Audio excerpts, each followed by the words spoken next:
مجرم فاجر واثنين ماتوا بسببي. انا بقول لحضرتك قول الحكم واتكل على الله، انا عارف انا داخل على ايه. انا اتجوزت 5. 5 مرات. ايوه. مراتي الخمسه رقم 5 دي حاولت الاعتداء عليها بنفس الطريقه وعاشت وما ماتتش. الزمان شهر مارس من عام 2024. المكان مدينة زفتة، محافظة الغربية، جمهورية مصر العربية. في صباح باكر من أيام ذلك الشهر تلقى مركز الشرطة عدة اتصالات هاتفية من عدد من الأهالي المذعورين الذين أفادوا برؤيتهم لمشهد مروع ومأساوي في إحدى المناطق النائية من المدينة. كان المشهد عبارة عن بقايا بشرية متناثرة بين أكوام القمامة، ونظرا لأن الأشلاء التي تم العثور عليها لم تكن تتضمن رأس الضحية، لم يتمكن الأهالي من تحديد هوية الضحية أو التأكد مما إذا كانت تلك البقايا تعود لرجل أم لامرأة. سرعان ما وصلت وحدات الشرطة إلى مسرح الحادث، حيث قاموا بتطويق المنطقة بالكامل وبدأوا بتمشيطها بدقة. تبين لرجال الشرطة أن الأشلاء المكتشفة تتكون من ذراعين وقدمين، وكان من الواضح أنها تعود لامرأة شابة. شرع رجال الشرطة على الفور في توسيع نطاق البحث على أمل العثور على أجزاء أخرى من جثة الضحية. وبعد ساعات طويلة من البحث المضني لم يتمكن المحققون سوى من العثور على أجزاء إضافية من كتف الضحية. تم نقل البقايا البشرية إلى المعمل الجنائي لتحليلها والتعرف على هوية الضحية ومحاولة تحديد سبب الوفاة. بالتزامن مع ذلك بدأ فريق آخر من المحققين في مراجعة بلاغات الاختفاء المسجلة حديثا سواء في المنطقة أو في المناطق المجاورة، على أمل العثور على خيوط تقودهم إلى كشف لغز هذه الجريمة البشعة. من تكون هذه الفتاة المجهولة؟ وكيف انتهى بها الحال جثة هامدة ومقطعة إلى أشلاء بهذه الطريقة الوحشية؟ هل ستقود التحقيقات إلى كشف الستار عن قاتل متسلسل خطير امتهن قتل النساء ليصبح حديث الشارع ويحتل عناوين الأخبار في مصر والعالم العربي بأكمله خلال الفترة الأخيرة؟ مفاجآت مرعبة كشفتها التحقيقات مع سفاح الغربية الجديد. لمعرفة الإجابة على كل هذه التساؤلات هيا بنا سويا لندخل إلى السرداب.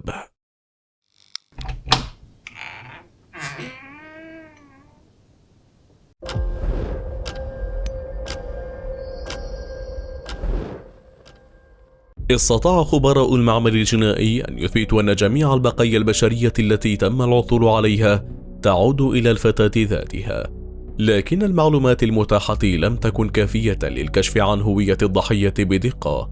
لذلك لجأ المحققون إلى فحص بلاغات الاختفاء التي قادتهم في النهاية إلى فتاة تطابق مواصفاتها إلى حد كبير مواصفات الجثة المكتشفة. كانت تلك الفتاة تعمل في مجال الدعارة وتدعى فاطمة، لكنها كانت معروفة بين زملائها باسم بطة. وعلى الرغم من أنها تنحدر من محافظة المنوفية، إلا أنه تم رصدها للمرة الأخيرة قبل اختفائها في مدينة زفتة. بناء على هذه المعلومات استدعى المحققون بعض أفراد أسرتها لإجراء الفحوصات والتحليلات اللازمة للتأكد من هوية الضحية. مع تحديد هوية الضحية أتم المحققون أولى خطواتهم في رحلة فك طلاسم هذه القضية المعقدة. شرعوا على الفور في استجواب شهود العيان ومحاولة تتبع خيط سير بطة في مدينة زفتة، لكن للأسف لم تفضي تلك التحريات إلى النتيجة المرجوة. انتقل المحققون بعد ذلك إلى فحص سجلات كاميرات المراقبة المنتشرة في المنطقة التي شوهدت فيها الفتاة لآخر مرة. لم يمضي وقت طويل حتى تمكنوا من رصد بطة وهي تدخل منزل رجل متوسط العمر من سكان المدينة ويدعى عبد ربه موسى. على الفور قام المحققون بتتبع تحركات الرجل وإلقاء القبض عليه لاستجوابه بشأن اختفاء بطة. في البداية حاول الرجل إنكار ضلوعه في الجريمة، مدعيا أنه كان مجرد زبون عابر ضمن قائمة طويلة من الزبائن الذين اعتادوا شراء المتعة من بطة، غير أن المحققين كانوا واثقين بأن الرجل يخفي أكثر مما يظهر. وبمواصلة الضغط عليه أثناء الاستجواب انهار سفاح الغربية في النهاية واعترف بارتكابه الجريمة. أقر بأنه من أنهى حية بطة، ثم قام بتقطيع أوصالها وإلقاء بقايا جثتها بين أكوام القمامة.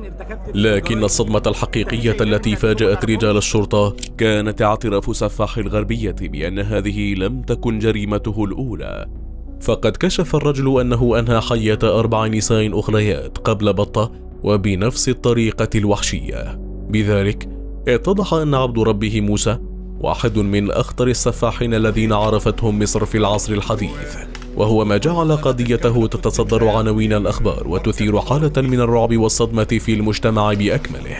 نظرا لطبيعة القضية الفريدة من نوعها، كان على المحققين إجراء العديد من التحريات حول سفاح الغربية، كما أنهم استمروا في الضغط عليه أثناء استجوابه ليحصلوا على أكبر قدر ممكن من المعلومات، وبعد ذلك المجهود اتضحت الصورة لهم بشكل كامل في النهاية. ولد عبد ربه وترعرع في كنف والديه في مدينة زفتة، وقد خصه والده الذي كان يدير مطعما محليا للمشويات برعايته نظرا لأنه كان ابنه الوحيد من الذكور، ونقل إليه جميع خبراته في الطهي ليصبح سفاح الغربية فيما بعد طاهيا محترفا، وقد ساعده ذلك على كسب رزقه بعدما قرر ترك المدرسة. إلى أن حياة عبد ربه في صغره لم تكن وردية تماما، فعلى النقيض من والده كانت والدة عبد ربه تتمتع بشخصية سلطوية وقاسية، وكانت عادة ما تعمد لعقاب ابنها بطرق وحشية للغاية، حيث كان عبد ربه في صغره يتعرض للضرب والتعنيف، وكثيرا ما كانت تحبسه في غرفة مظلمة بمفرده لساعات طويلة. بالنسبة للصبي الصغير لم يكن يتوقف الأمر عند القسوة المفرطة، بل تعرض سفاح الغربية أيضا لصدمات نفسية أكثر فداحة عندما كان في 8 من عمره، وذلك عندما شاهد والدته وهي تمارس علاقة حميمية مع عمه لأكثر من مرة، حيث لم تكن المرأة المتسلطة تتورع عن إخفاء أمر تلك العلاقة عن ابنها. ساهمت كل تلك الظروف القاسية التي نشأ في خضمها سفاح الغربية في تطوير شخصية مضطربة نفسية إلى حد كبير، حيث أوضح الرجل في حديثه مع المحققين أن والدته جعلته يكره كل النساء، وكان يشعر أن سبيله الوحيد للخلاص من ذلك العذاب النفسي يتمثل في إنهاء حياة والدته الشريرة التي أذاقته أصناف العذاب وحولت طفولته لجحيم مقيم.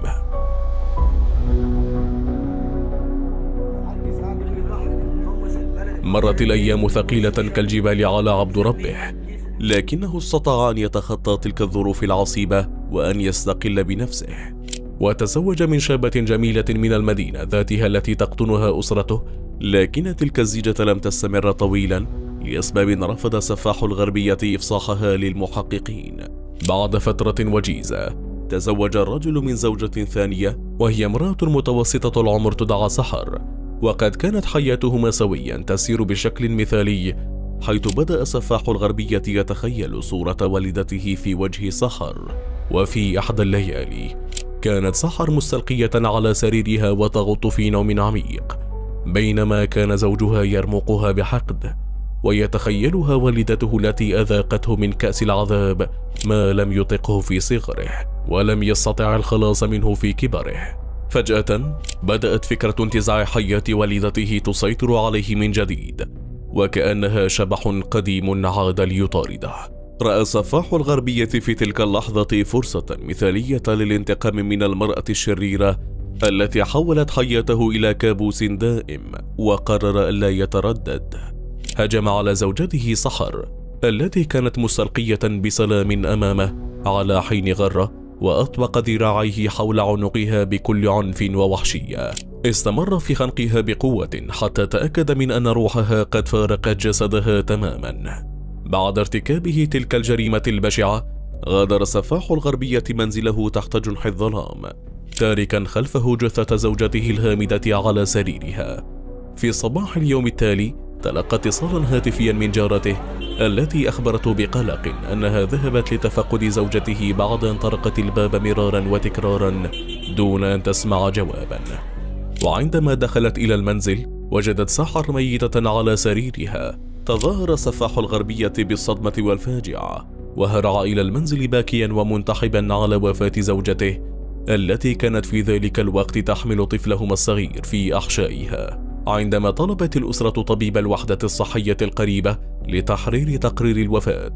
لاحظ الطبيب وجود آثار واضحة للخنق على رقبة الضحية، ومع ذلك استطاع سفاح الغربية بخبث ودهاء أن يقنع الجميع بأن سحر توفيت بسبب مضاعفات مرض القلب المزمن الذي كانت تعاني منه، والذي ازداد سوءا نتيجة الحمل. في نهاية المطاف وقفت أسرة سحر إلى جانب سفاح الغربية، ورفضت السماح للسلطات بتشريح جثة ابنتهم، مبررين ذلك بوفاتها الطبيعية. وبهذه الطريقة أفلت الزوج القاتل بجريمته الأولى دون أن يثير أدنى شك حوله. بعد وفاة سحر لم يتزوج سفاح الغربية مرة أخرى، قضى معظم وقته منتقلا بين بائعات الهوى باحثا عن مهرب مؤقت من أشباح ماضيه. خلال تلك الفترة تعرف على فتاة تدعى عبير في مطلع العام 2020. على عكس علاقاته السابقة، برزت عبير بشكل خاص في حياته، إذ لم تقتصر علاقتهما على اللقاءات العابرة فحسب، بل كان يقضيان وقتا ممتعا سويا، يتجولان في الأماكن العامة ويتشاركان أحاديث طويلة. في إحدى الليالي ضرب سفاح الغربية موعدا لعبير لتناول العشاء في أحد المطاعم الفاخرة. كانت ليلة هادئة ورومانسية، بدا فيها سفاح الغربية كشخص طبيعي خال من أي اضطراب نفسي. بعد انتهاء السهرة عاد الاثنان إلى منزله، حيث غطت عبير في نوم عميق مطمئنة بجوار سفاح الغربية. بينما كانت عبير نائمة، جلس عبد ربه بجوارها يتأمل ملامحها بهدوء، لكن ذلك الهدوء سرعان ما تحول إلى غضب مكتوم. رأى سفاح الغربية في ملامح عبير صورة أمه الكريهة ووجهها القاسي الذي ظل يطارده طوال حياته. امتلأ قلبه بالكراهية والحقد، وتماما كما فعل مع زوجته الأولى أطبق يده على رقبة عبير وخنقها بكل قوة حتى فارقت الحياة. بعد ارتكابه جريمته الثانية، أدرك السفاح أنه أصبح رهينة لماضيه المظلم، وأن انتقامه من والدته لم ينتهي بعد، بل تحول إلى دوامة من العنف لا يستطيع التوقف عن الدوران فيها. بعد وفاة عبير وضع سفاح الغربية جثتها داخل شوال ضخم، ثم توجه ليلا إلى مزرعة برتقال قريبة من منزله وألقى الشوال هناك. نظرا لطبيعة عمل عبير في مجال الدعارة وانقطاع تواصلها مع أسرتها، تأخر اكتشاف جثتها لفترة طويلة، وهو ما مكن سفاح الغربية من الإفلات بجريمته مجددا.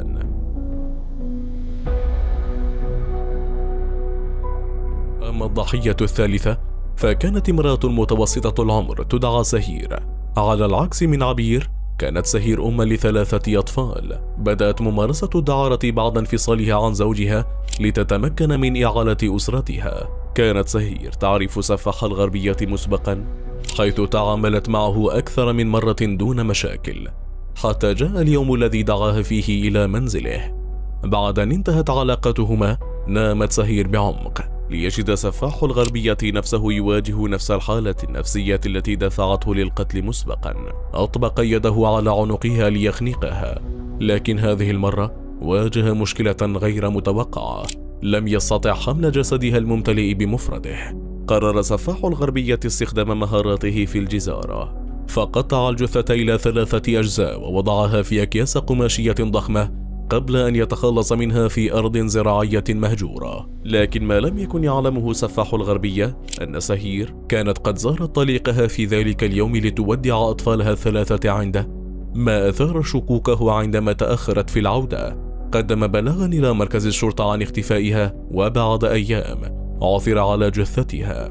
تعرفت أسرتها عليها من خلال علامات مميزة بجسدها، ورغم ذلك لم يتمكن رجال الشرطة من فك لغز الجريمة، وأغلقت القضية دون الوصول إلى الجاني. الضحية الرابعة كانت شابة تدعى رضا، تعمل أيضا في مجال الدعارة. تعرفت على سفاح الغربية عبر بعض الوسطاء الذين كان يتعامل معهم.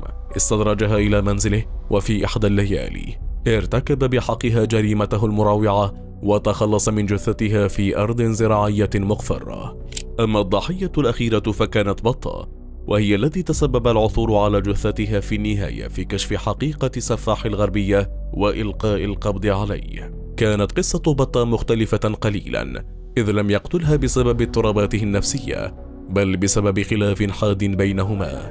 اعترف سفاح الغربية للمحققين بأن بطة اقترضت منه مبلغ 3000 جنيه ووعدته بإعادته قريبا. في يوم الجريمة طالبها الرجل باستعادة أمواله، لكنها أخبرته بأنها لا تملك المبلغ حاليا وطلبت منه الانتظار. اشتد الجدال بينهما حتى أقدمت بطة على سبه وضربه، ما أثار غضبه. عندها أمسك بغطاء رأسها وخنقها به حتى فارقت الحياة تماما. كما فعل مع سهير، قام سفاح الغربية بتقطيع جثتها إلى عدة أشلاء ووضعها في أكياس قماشية، لكنه لم يدرك أن هذه الجريمة ستقوده إلى نهايته. على إثر العثور على بقايا جثة بطة تم القبض عليه. في اعترافاته المفصلة أصر سفاح الغربية وفريق الدفاع على أن الاضطرابات النفسية التي يعاني منها منذ طفولته نتيجة معاملة والدته القاسية كانت السبب الرئيسي وراء ارتكاب كل تلك الجرائم.